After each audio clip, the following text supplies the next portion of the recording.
दोस्तों, आप सबका बहुत बहुत स्वागत है। तो दोस्तों, आज की वीडियो में हम पढ़ने वाले हैं क्लास 12th केमिस्ट्री में संकीर्ण ऊर्जा, एनर्जी ऑफ एक्टिवेशन। दूसरा हमारा रहेगा दहली ऊर्जा, थ्रेशोल्ड एनर्जी। इसके बाद हम दहली ऊर्जा और जो संकीर्ण ऊर्जा है इसमें ग्राफ जो होता है वो भी खींचेंगे, वो भी समझेंगे बहुत अच्छी तरीके से।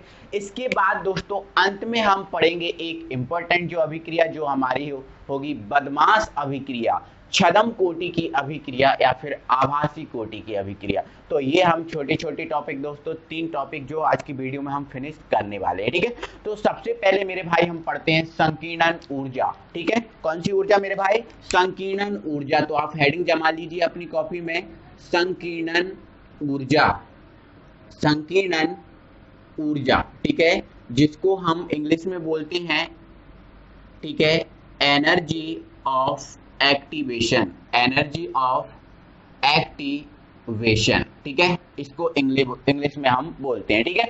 तो मेरे भाई ये जो एक्टिवेशन एनर्जी है, ठीक है, मतलब किसी भी अणु को यदि हमें एक्टिवेट करना है, क्या करना है?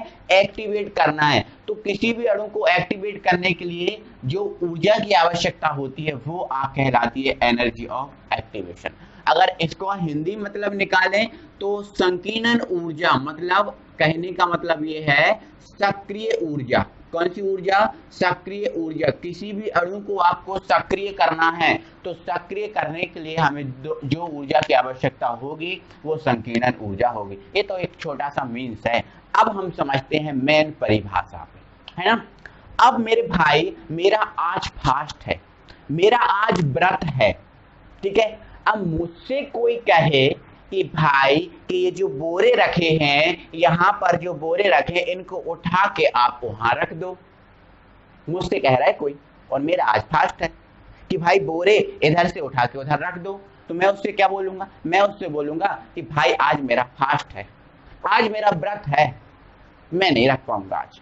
क्यों ना? क्यों नहीं रख पाओगे? आज व्रत है तो क्या है, व्रत हुआ तो क्या हुआ, क्यों फिर क्यों नहीं रख पाओगे? रखो यार, तुम तो नहीं, व्रत है। क्या है व्रत का इशू? क्या है मेन व्रत का रीजन? व्रत होने का मतलब आपको उसको क्या जताना चाहते हो? आप उसको क्या जताना चाहते हो कि आज व्रत है? आप उसको ये जताना चाहते हो कि आज मेरे पास भाई ऊर्जा नहीं है, मैंने आज खाना नहीं खाया, मेरे पास ऊर्जा नहीं है, इसलिए मैं इन बोरों को उठा के इधर से उधर नहीं रख पाऊंगा। डायरेक्ट आपका मतलब क्या है कि आपके पास ऊर्जा नहीं है, इसलिए मैं बोरों को नहीं रख पाऊंगा। इसलिए आप जब से चिल्ला रहे थे कि मेरा व्रत है, मेरा फास्ट है, मेरा व्रत है, ये है बात, समझ रहे ना। क्योंकि आपके पास ऊर्जा नहीं है, आपने खाना नहीं खाया, समझ रहे ना। और समझते हैं एग्जाम्पल के तौर पे, ठीक है। चलो यहाँ पर मेरे भाई एक ये घर है, ठीक है, ये एक घर है, ठीक है, ये एक घर है, समझ गए ना।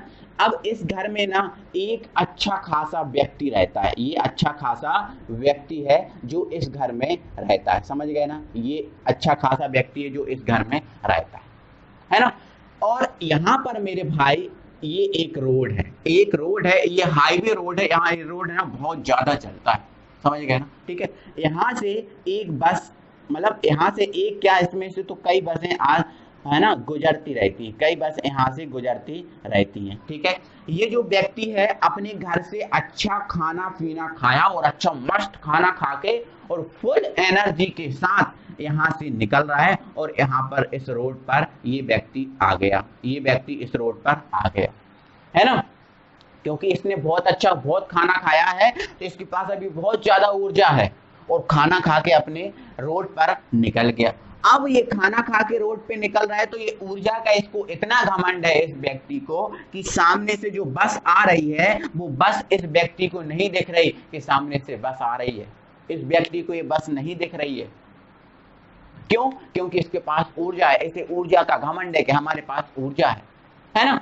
तो नहीं दिख रही है तो ये बस इसके पास आती है और इस व्यक्ति को टक्कर मार देती है, और जैसे ही इस व्यक्ति को टक्कर मार देती है तो ये जो व्यक्ति है ये ना ये व्यक्ति गिर जाता है, ये व्यक्ति गिर जाता है, ये गिर गया। व्यक्ति गिरा क्यों? क्योंकि जो ऊर्जा एक खा के आया था खाना, जो इसके पास ऊर्जा थी, जैसे ही टक्कर बस ने मारी तो वो ऊर्जा इसकी नष्ट हो गई। ऊर्जा नष्ट हो गई तो ये जो व्यक्ति है वो गिर गया, ये व्यक्ति गिर गया। अब व्यक्ति गिर गया और रोड तो आपको पता ही है चल ही रहा है क्योंकि हाईवे रोड है। व्यक्ति गिर गया और अब इस व्यक्ति की ये जो आंखें हैं वो खुलती हैं, है ना, और आंखें खुलती हैं तो देखता कि अरे एक और बस आ रही है, समझ रहे हो ना, एक और बस आ रही है। तो उस बस से बचने के लिए, देखो पहली बार तो टक्कर लग ही गई, अब दूसरी बस आ रही है, उस व्यक्ति जो व्यक्ति है दूसरी बस इसको टक्कर फिर से ना मार दे, इसलिए ये व्यक्ति क्या होता है, रोड के किनारे, ठीक है, हे राम करके साइड से हो जाता है। ये व्यक्ति साइड से हो जाता है क्योंकि दूसरी टक्कर ना लग जाए, तो ये व्यक्ति साइड से हो जाएगा। मेरे भाई आप यहां बताओ, ये खाना खा के आया था, बस ने टक्कर मारी, ऊर्जा तो इसकी खत्म हो गई, ऊर्जा तो नष्ट हो गई और ये व्यक्ति गिर गया। फिर ये व्यक्ति रोड के साइड से कैसे आया, कैसे आया, कौन सी ऊर्जा से आया? तो मेरे भाई इंसान, अभी देखो यहां व्यक्ति ने खाना खाया था, खाना खाया, व्यक्ति रोड पर चल रहा है, टक्कर मारी, ठीक है, जो खाना खाया था, जिस खाना से वो चल रहा था, वो खाना खाने वाली ऊर्जा इस व्यक्ति की इस टक्कर जैसे ही लगी तो वो नष्ट हो गई, वो ऊर्जा नष्ट हो गई।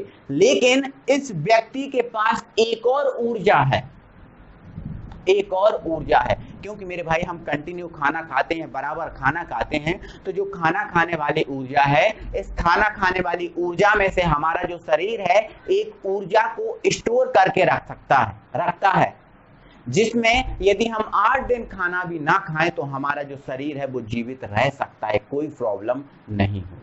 मतलब हमारे शरीर के पास खाना के अलावा भी एक ऊर्जा उपस्थित होती है, ठीक है। तो खाना के अलावा इसके पास खाना खाने वाली ऊर्जा तो नष्ट हो गई, लेकिन उसके अलावा एक ऊर्जा और इसके पास थी, जिस ऊर्जा से वो रोड के किनारे आ गया। तो मेरे भाई वो ऊर्जा एक अतिरिक्त ऊर्जा कहलाती है ना, और वो अतिरिक्त ऊर्जा सहारे रोड के किनारे आ गया, है ना, और उस अतिरिक्त ऊर्जा को भाई बोलते हैं हम संकीर्ण ऊर्जा। ये प्रत्येक इंसान के पास होती है, प्रत्येक अणु के पास होती है। वास्तव में अगर मैं बात करूं मेरे भाई, तो हमारा जो हम इंसान है या फिर कोई अणु है, उसके पास 3 ऊर्जाएं होती हैं। एक होती है खाना खाने वाली ऊर्जा, है ना, खाना खाने वाली ऊर्जा जो होती है वो अधिकतम ऊर्जा होती है। इसके बाद एक होती है उस अणु के पास मीडियम वाली ऊर्जा, ठीक है। इसके बाद तीसरी ऊर्जा अणु के पास होती है जो होती है निम्नतम ऊर्जा। किसी भी अणु के पास 3 ऊर्जाएं होती हैं, एक खाना खाने वाली ऊर्जा जिससे वो काम कर सकता है, ठीक है, दूसरी आपकी मध्यम ऊर्जा जो केवल शरीर को धकेल सकती है, थोड़ा बहुत शरीर को इधर उधर कर सकती है, और तीसरी होती है निम्नतम ऊर्जा। जब तक निम्नतम ऊर्जा है, जब तक केवल सांसें चलेंगी, शरीर को भी आप इधर उधर नहीं कर सकते निम्नतम ऊर्जा से, केवल और केवल क्या चलेंगी, सांसें। और यदि ये तीनों ऊर्जाएं खत्म हो जाती हैं तो हमारा शरीर डेथ हो जाता है, समझ गए ना, ठीक है। तो किसी भी अणु के पास क्या होती है, 3 ऊर्जाएं होती हैं, अधिकतम ऊर्जा, मध्यम ऊर्जा और निम्नतम ऊर्जा, ठीक है। तो अधिकतम और जो मध्यम ऊर्जा के बीच का जो अंतर है, ठीक है, मतलब बीच वाली जो ऊर्जा है, मध्यम ऊर्जा है, वो आपकी कौन सी ऊर्जा है, संकीर्ण ऊर्जा, ठीक है। तो इसकी परिभाषा क्या हो जाएगी, किसी अणु को सक्रिय करने के लिए ऊर्जा की वह अतिरिक्त मात्रा जिससे कोई रासायनिक अभिक्रिया संपन्न हो जाती है, पूर्ण हो जाती है, उस ऊर्जा को संकीर्ण ऊर्जा कहते हैं, ठीक है। तथा संकीर्ण ऊर्जा युक्त अणु संकीर्ण अणु कहलाता है। मतलब जिस भी अणु के पास ये संकीर्ण ऊर्जा होगी वो अणु आपका कहलाएगा संकीर्ण अणु। क्लियर है, ठीक है। अब देखो इसको एनर्जी ऑफ एक्टिवेशन बोलते हैं, तो एनर्जी का आपका E और एक्टिवेशन का A, मतलब इसको EA से हम व्यक्त करते हैं। संकीर्ण ऊर्जा को हम किससे व्यक्त करते हैं, EA से व्यक्त करते हैं, ठीक है। तो आई होप कि ये क्लियर हो गया होगा संकीर्ण ऊर्जा इसी एग्जांपल के साथ, ठीक है। चलो, तो ये एक परिभाषा हमारी फिनिश हुई। अब दूसरी परिभाषा में हमने देखा किसी भी अणु के पास 3 ऊर्जाएं होती हैं, अधिकतम, मध्यम और निम्नतम। तो मध्यम वाली जो ऊर्जा है वो कौन सी ऊर्जा है, संकीर्ण ऊर्जा है। कौन सी ऊर्जा है, संकीर्ण ऊर्जा, ठीक है। तो यहाँ से मेरे भाई इसकी दूसरी परिभाषा ये निकल सकती है कि अधिकतम एवं निम्नतम ऊर्जा का जो अंतर है, मतलब अधिकतम और निम्नतम का जो अंतर है, मतलब बीच वाली जो ऊर्जा है वो कौन सी ऊर्जा है? संकीर्ण ऊर्जा। तो दूसरी परिभाषा यही लिख सकते हैं, अधिकतम ऊर्जा, ठीक है, अधिकतम ऊर्जा एवं निम्नतम ऊर्जा, अधिकतम ऊर्जा एवं निम्नतम ऊर्जा का जो अंतर है उसे हम क्या बोलते हैं? संकीर्णन ऊर्जा। संकीर्णन ऊर्जा, ठीक है। ये हमारी इसकी दूसरी परिभाषा हो जाएगी, ठीक है। और ये इसके बाद ये सूत्र लिख लेना, क्योंकि ये जो आपका फॉर्मूला है ऑब्जेक्ट में आता रहता है, ठीक है। एक बात और मेरे भाई ये है कि जो आपका किसी भी अणु के पास जो अधिकतम ऊर्जा होती है ना, इस अधिकतम ऊर्जा को हम दहली ऊर्जा बोलते हैं। कौन सी ऊर्जा बोलते हैं? दहली ऊर्जा, ठीक है। तो संकीर्णन ऊर्जा का हमारा दूसरा फॉर्मूला यही बन सकता है कि संकीर्णन ऊर्जा बराबर दहली ऊर्जा माइनस निम्नतम ऊर्जा, ठीक है। ये हमारा दूसरा फॉर्मूला बन सकता है, ठीक है। तो ये हमारा संकीर्णन ऊर्जा टोटली फिनिश हुआ। आप नेक्स्ट हेडिंग अपनी कॉपी में डालिए, दहली ऊर्जा, जिसको हम इंग्लिश में बोलते हैं थ्रेशहोल्ड एनर्जी। दहली ऊर्जा जिसको हम इंग्लिश में क्या बोल देते हैं? थ्रेशहोल्ड एनर्जी, हम इसको इंग्लिश में बोलते हैं, ठीक है। अब थ्रेशहोल्ड एनर्जी, दहली ऊर्जा क्या है? अधिकतम ऊर्जा। कौन सी ऊर्जा? अधिकतम ऊर्जा। तो इसकी परिभाषा हम क्या लिख सकते हैं? किसी अणु के पास उपस्थित संपूर्ण ऊर्जा या अधिकतम ऊर्जा को ही दहली ऊर्जा कहते हैं, ठीक है। और दहली ऊर्जा युक्त अणु शीघ्रता से उत्पाद बना लेता है, ठीक है, क्योंकि जिसके पास दहली ऊर्जा होगी वो तो शीघ्रता से क्रिया करेगा और उत्पाद बना सकता है, ठीक है। तो ये आपको दहली ऊर्जा हो गया। और दहली ऊर्जा मेरे भाई होती है, इसको हम ETH से व्यक्त करते हैं। देखो एनर्जी का क्या हुआ? E, और थ्रेशहोल्ड का क्या हुआ? TH। तो इसको ना हम ETH से व्यक्त करते हैं, ठीक है। तो इसे ETH से हम व्यक्त करते हैं। तो ये हमारा दहली ऊर्जा हुआ, फिनिश हुआ, ठीक है। ये हमारा टोटली फिनिश हो चुका है। इसके बाद हम मेरे भाई जो हमारा लास्ट टॉपिक है आज की वीडियो का, वो है हमारा छद्म या आभासी कोटि की अभिक्रिया, ठीक है। चलो, तो आप अपनी कॉपी में हेडिंग जमाइए, छद्म या आभासी कोटि की अभिक्रिया। चलो मेरे भाई जमा लो। आई होप कि समझ में आ चुका होगा सब चीजें, ठीक है। चलो, तो ये छद्म या आभासी, छद्म या आभासी कोटि की अभिक्रिया, छद्म या आभासी कोटि की अभिक्रिया, है ना मेरे भाई। इसको हम ना बदमाश रिएक्शन भी बोलते हैं, ठीक है। बदमाश अभिक्रिया,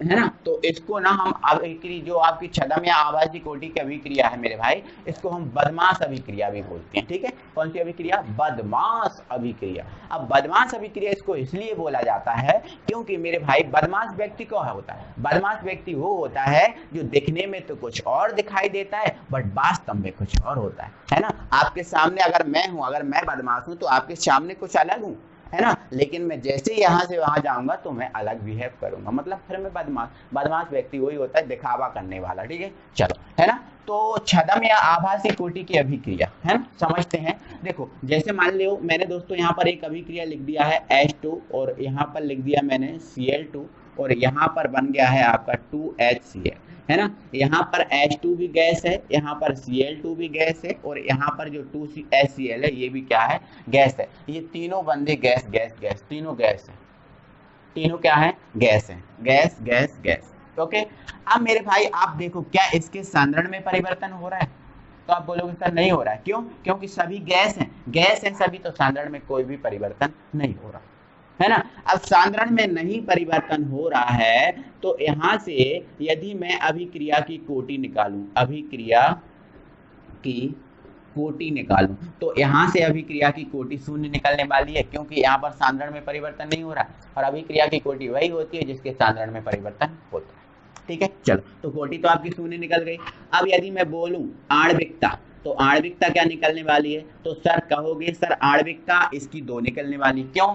आणविकता तो मेरे भाई अभिक्रिया में भाग लेने वाले अणु, परमाणु और आयनों की संख्या होती है। तो इस अभिक्रिया में कितने अणु भाग ले रहा है? एक और एक दो, है ना। तो आणविकता इसलिए 2 है। कोटि, सांद्रण में परिवर्तन नहीं हो रहा, गैस पहले है गैस बाद में है, तो मतलब कोटि आपकी क्या आने वाली है? 0, है ना। तो मेरे भाई ये एक ऐसी अभिक्रिया है जिसकी आणविकता और अभिक्रिया की कोटि दोनों अलग अलग हैं, और मेरे भाई ऐसी ही अभिक्रिया कहलाती है छद्म या आभासी कोटि की अभिक्रिया, ठीक है। इसकी परिभाषा क्या हो जाएगी? वह रासायनिक अभिक्रिया जिसकी आणविकता एवं अभिक्रिया की कोटि दोनों अलग अलग भिन्न भिन्न होती हैं, छद्म या आभासी कोटि की अभिक्रिया कहलाती है, ठीक है। ये परिभाषा हुई, ये इसका एग्जाम्पल हुआ। एक एग्जाम्पल और मैं आपको बता रहा हूँ, ठीक है। दूसरा, ये पहला एग्जाम्पल है, ठीक है। दूसरा एग्जाम्पल और बता रहा हूँ। जैसे मैंने लिख दिया मेरे भाई यहाँ पर 2NH3, ठीक है। यहाँ पर बन रहा है N2 और यहाँ पर बन रहा है 3H2, है ना। ये गैस है, ये गैस है और ये आपका गैस है। तीनों gas gas gas gas gas gas, ठीक है। सांद्रण में कोई परिवर्तन नहीं हो रहा, सांद्रण में कोई परिवर्तन नहीं हो रहा, मतलब इसकी जो आपकी कोटि निकलने वाली है वो कोटि निकलने वाली है 0, क्योंकि सांद्रण में परिवर्तन नहीं हो रहा, ठीक है। चलो अब आणविकता, तो आणविकता यहाँ पर मेरे भाई देखो कितने अणु हैं, देखो NH3 है, लेकिन NH3 कितने हैं? 2 हैं। NH3 कितने हैं? 2 हैं। तो यहाँ पर कितने अणु हैं? 2। तो आणविकता इसकी कितनी आ रही है? 2 आ रही है, ठीक है। तो ये भी आपका आणविकता और अभिक्रिया की कोटि अलग अलग है, मतलब ये भी छद्म या आभासी कोटि की अभिक्रिया है। तो मेरे भाई ये छद्म या आभासी कोटि की अभिक्रिया है जो आपकी फिनिश हुई, ठीक है। तो दोस्तों ये चीजें क्लियर हो गई होंगी, आई होप, है ना। तो मेरे भाई अगली वीडियो में हम करने वाले हैं आर्हीनियस समीकरण, ठीक है। एक इंपॉर्टेंट समीकरण है आर्हीनियस समीकरण, तो अगली वीडियो में हम आर्हीनियस समीकरण करेंगे। इतना सब ये चीजें कंप्लीट करो, ठीक है। तो बस आज के लिए बस इतना ही, अगली वीडियो में हम फिर मिलेंगे, तब तक के लिए थैंक यू वेरी मच।